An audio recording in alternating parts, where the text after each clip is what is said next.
Saudara, setelah kejadian itu apa yang telah terjadi, menurut orang-orang kami, ternyata saat dia mengajak anaknya menghormati Ramadan, memukul anak kesayangannya demi memuliakan Ramadan, ternyata itulah asbab mengantar seorang ibu yang tidak muslim itu menjadi masuk surga, masuk ke jannahnya Allah Subhanahu wa taala.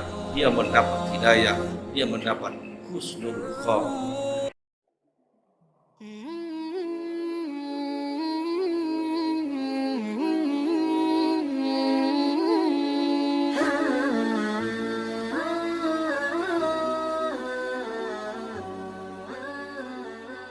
Assalamualaikum warahmatullahi wabarakatuh.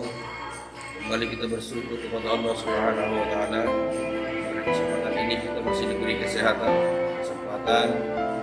sehingga kita bisa menikmati bagaimana indahnya Ramadan, bagaimana bahagianya sedang lapar, bagaimana indahnya di mana kita sedang haus.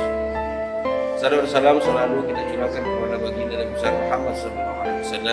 Mudah-mudahan kita semua mendapatkan syafaat dari kemuliaan kita. Amin ya rabbal alamin. Saudara-saudara kaum muslimin, para pemirsa dimanapun berada, sebagaimana telah kita sampaikan beberapa hari yang lalu, bahwa kita butuh persiapan jika kita masuk ke dalam sebuah peperangan yang bernama puasa Ramadan yang sedang kita nikmati. Yang pertama di sana harus ada isti'dadul ruhiyah, ada kesiapan ruhaniah, kesiapan mental kita.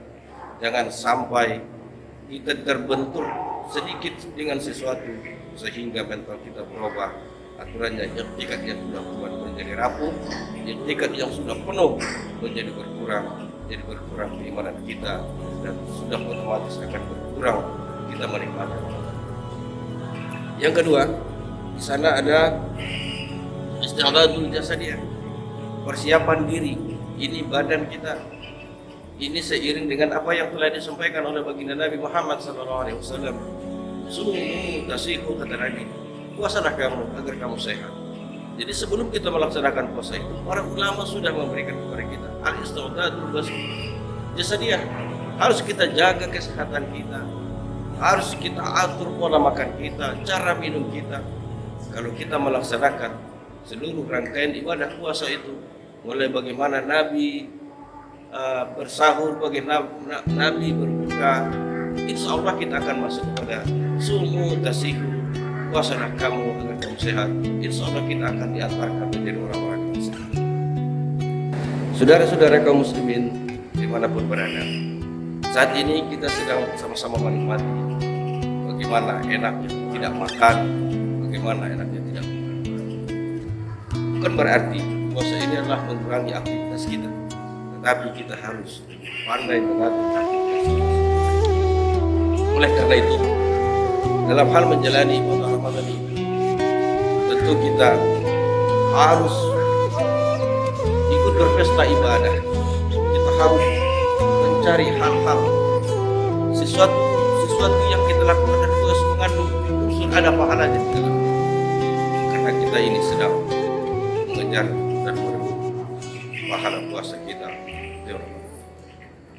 Kalau kita berjalan ke kota-kota, kita berjalan di keramaian, bahkan di perkampungan, maka kita akan teringat pada sebuah hikayat, sebuah cerita. Waktu di zaman dulu ada seorang ibu-ibu yang bukan muslim, dia beragama Majusi, berjalan dan membawa anaknya di pasar. Setibanya di pasar, kita harus memaklumi, ternyata anak kecil yang masih baru lucu-lucunya sedang senang-senangnya jajan, berkeliaran di tempat pasar itu dan mengambil segala makanan dan memakan makanan itu sebebas mungkin. Namanya juga anak kecil, padahal pada saat itu adalah umat muslim sedang melaksanakan ibadah puasa. Apa yang terjadi? Seorang ibu yang beragama Majusi ini memanggil, menasihati anaknya, bahkan memukul anaknya. Apa dia sampaikan kepada anaknya yang paling dia sayangi? Wahai anakku, kenapa engkau bebas makan dan minum di pasar ini, di tengah keramaian ini? Bukankah engkau tahu, wahai anakku, saudara-saudara kita kaum muslimin sedang menjalankan ibadah puasa. Mereka sedang lapar, mereka sedang dahaga. Seharusnya kita menjaga dan menghormati. Akhirnya sang anak itu pun oleh ibu. Saudara-saudara, setelah kejadian itu apa yang telah terjadi? Menurut orang-orang kami, ternyata saat dia mengajak anaknya menghormati Ramadan, memukul anak kesayangannya demi memuliakan Ramadan, ternyata itulah asbab mengantar seorang ibu yang tidak muslim itu menjadi masuk surga, masuk ke jannahnya Allah Subhanahu wa taala.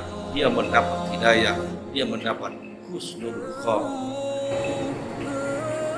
Saudara-saudara kaum muslimin sidang jamaah dimanapun berada, agak paradok kalau kita berjalan di negeri kita, agak berbanding tidak lurus. Kenapa saya sampaikan seperti itu?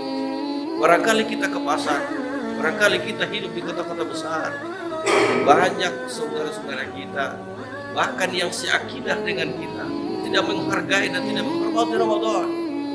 Bahkan anak kiai barangkali, bahkan anak pembesar barangkali di tengah-tengah kerumunan umat muslim sedang melaksanakan ibadah puasa, sedang haus-hausnya, sedang lapar-laparnya, mereka bebas memakan makanannya sesuka mereka di depan kita. Boleh jadi kita katakan iman kita tidak berubah, boleh jadi kita tidak akan tergoda dengan makanan yang mereka suguhkan, tetapi setidaknya kita telah membiarkan saudara-saudara kita tidak menghormati dan tidak menghargai Ramadan. Ini yang terjadi. Wahai saudara-saudaraku dimanapun berada, boleh kita tarik sebuah kesimpulan. Jangankan yang kita yang muslim, yang tidak muslim sekalipun coba berani memukul anak kesayangannya demi menghargai Ramadan, padahal mereka bukan orang Islam. Inilah toleransi yang sangat tinggi ditunjukkan oleh seorang ibu yang tidak beragama Islam, yang kebetulan pada masa itu adalah beragama Muslim. Bagi kita, wahai umat Islam yang sedang melaksanakan ibadah puasa, saatnya bukanlah diri kita yang harus kita perbaiki, tetapi kita harus menjaga juga akhlak anak-anak kita. Jangan kita biarkan saudara-saudaraku, anak-anak kita bebas memakan makanan di pasar, dimanapun, di tempat umum dan tempat terbuka. Saatnya kita harus melarang itu. Seharusnya kita tidak memperbolehkan itu terjadi. Andaikan itu kita perbolehkan, andaikan itu kita biarkan, sementara kita sedang berpuasa, sama artinya juga kita tidak menghargai Ramadan. Saudara-saudara kaum muslimin dimanapun berada, oleh karena itu di hari yang kedua ini saya tetap mengajak kita semua. Yang pertama, kita harus menghormati, menjalankan Ramadan ini, juga menghormati dan menghargai Ramadan ini. Jangan kita lecehkan kesucian Ramadan ini. Yang kedua, kita ini sedang berada di step lari awal. Kita akan menuju beberapa fase ke depan. Mudah-mudahan kita tidak jatuh, insyaallah kita akan sampai pada akhir dari sebuah perlombaan ini. Mudah-mudahan kaum muslimin seluruh puasa kita, baik amal ibadah kita, siam kita di siang hari dan qiyam kita di malam hari, insyaallah diterima oleh Allah Subhanahu wa taala. Demikian saja akhirul kalam. Assalamualaikum warahmatullahi wabarakatuh.